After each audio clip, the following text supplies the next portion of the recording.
Hoje nós vamos fazer uma comparação e fazer uma reflexão sobre duas realidades espirituais que muitas pessoas acreditam. Antes de mais nada, eu preciso dizer que nós não estamos aqui fazendo julgamentos das pessoas que seguem tais doutrinas, estando elas certas ou não.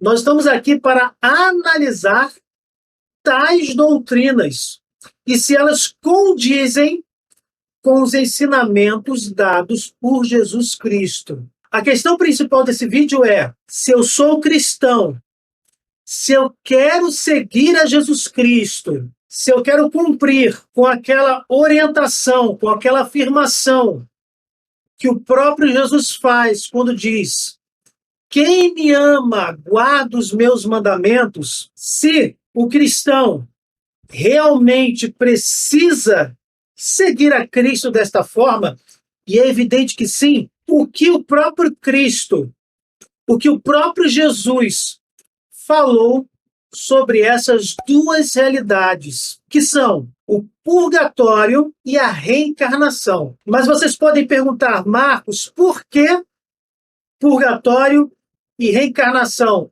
e não ressurreição e reencarnação? Porque estas duas realidades se contradizem. Se Jesus ensinou que após a morte viveremos sucessivas novas vidas em corpos diferentes, esta realidade não consegue se harmonizar com outro ensinamento de Jesus Cristo, que seria: após a morte, vocês serão julgados e no fim dos tempos receberão um corpo ressuscitado.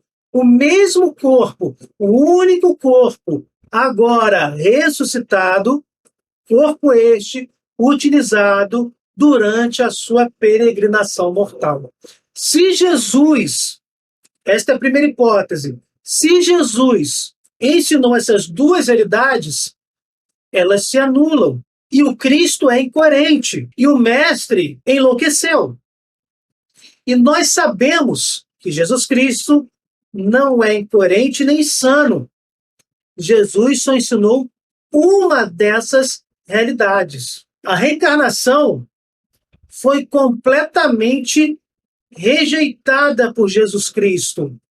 Até porque a reencarnação ela é uma doutrina do Espiritismo. E desde o Antigo Testamento, a consulta aos espíritos ou necromancia é considerada uma falta grave contra o primeiro mandamento da lei de Deus. Se eu creio em Deus como o único Senhor da minha vida, por que devo recorrer aos espíritos?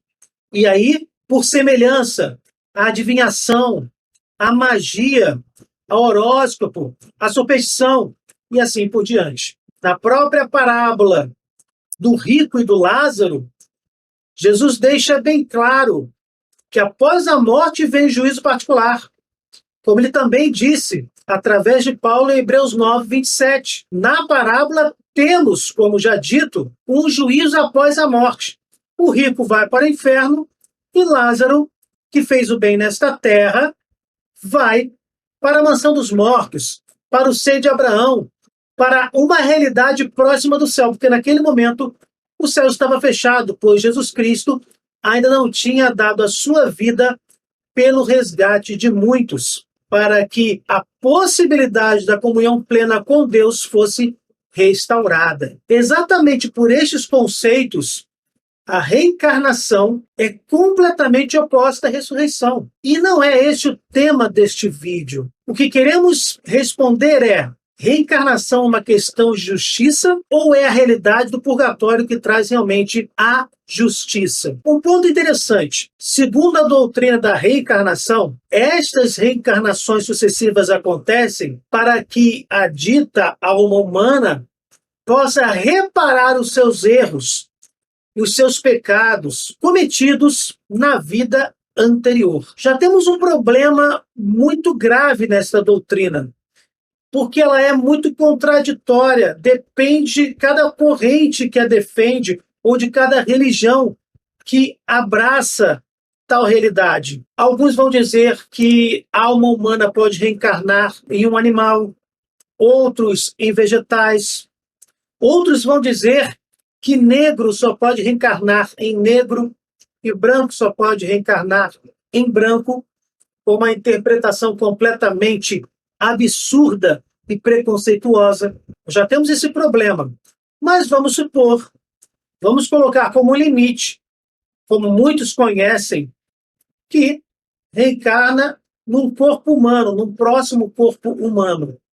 Fica a questão: como esta pessoa vai compreender esta reparação, vai assimilar esta evolução, se ela não conhece a sua vida passada?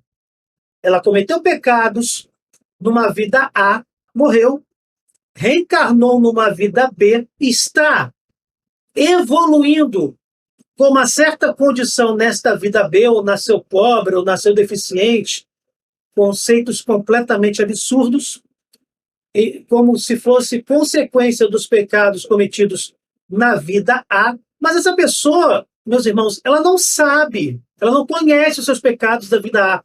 Como ela vai aprender com esta reparação?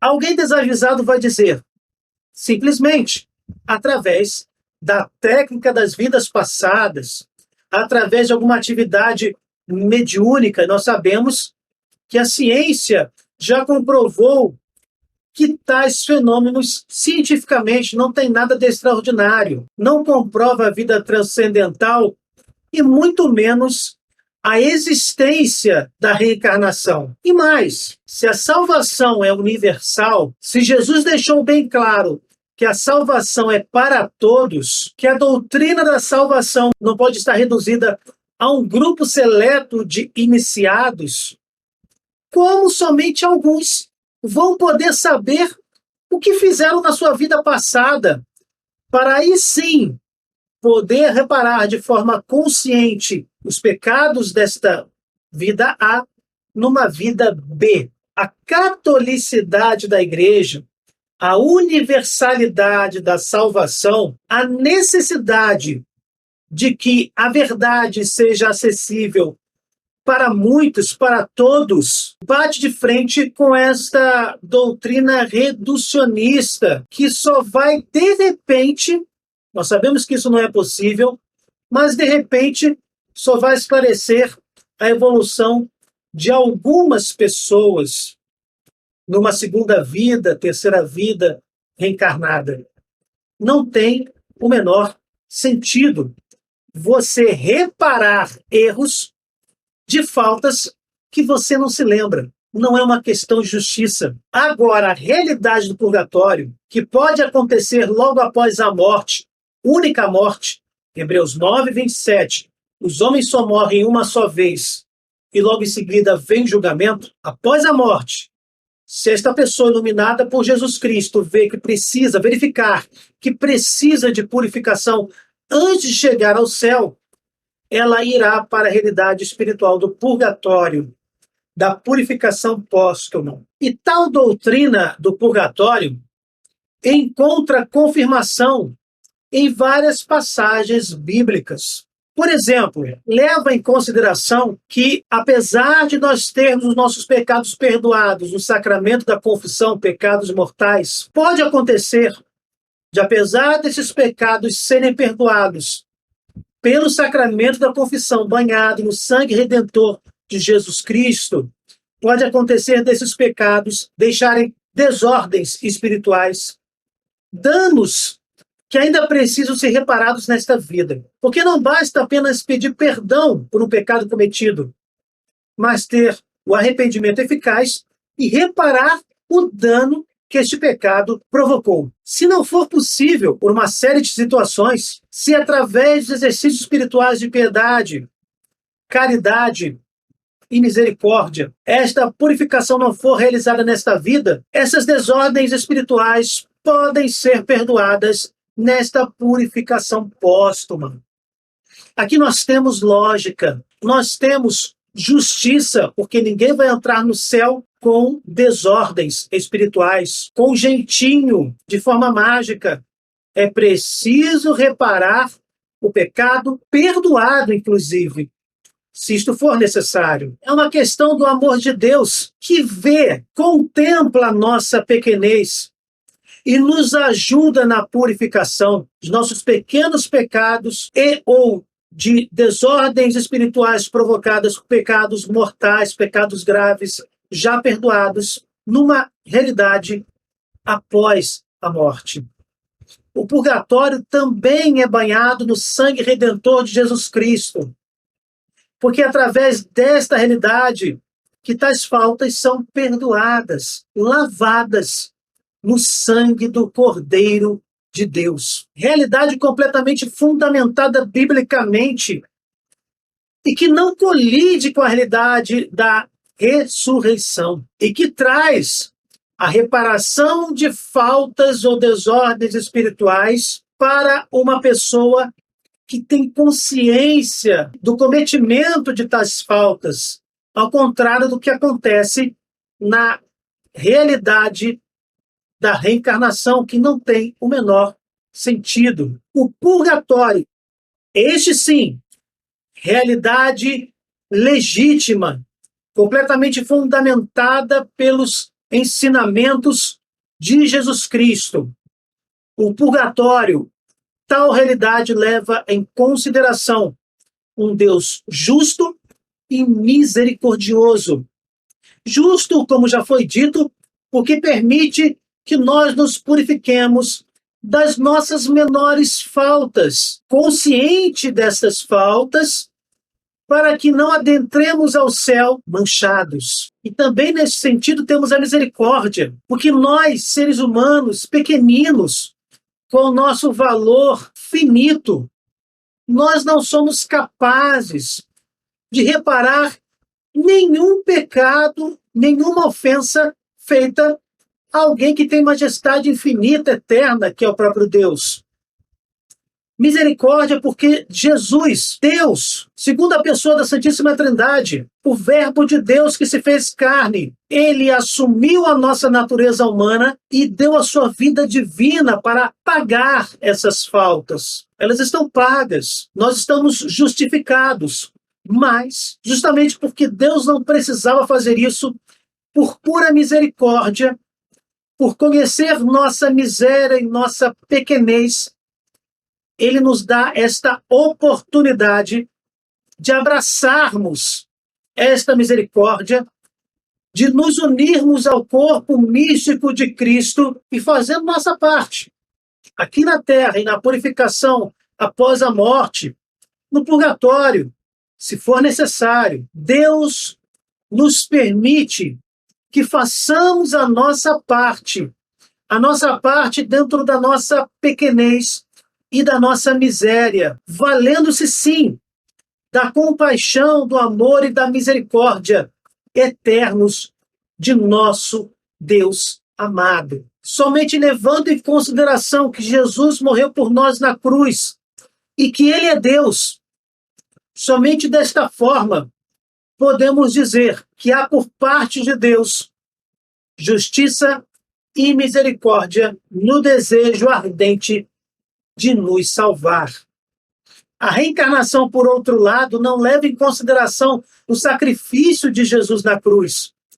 Porque para aqueles que pregam a reencarnação, Jesus é apenas um grande profeta, um grande espírito de luz, quem sabe, não é Deus.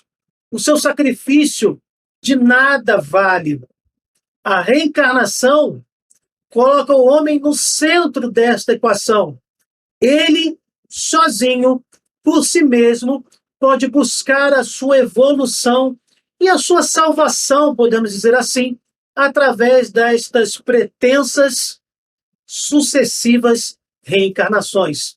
Por isso, para quem acredita em Jesus Cristo, para quem acredita em tudo que foi ensinado pelo Mestre da vida, a reencarnação não tem o menor sentido, enquanto que o purgatório se harmoniza completamente com a questão do juízo particular, do juízo final, do céu, do inferno, da justiça e da misericórdia de Deus, que busca a apaixonadamente nos salvar.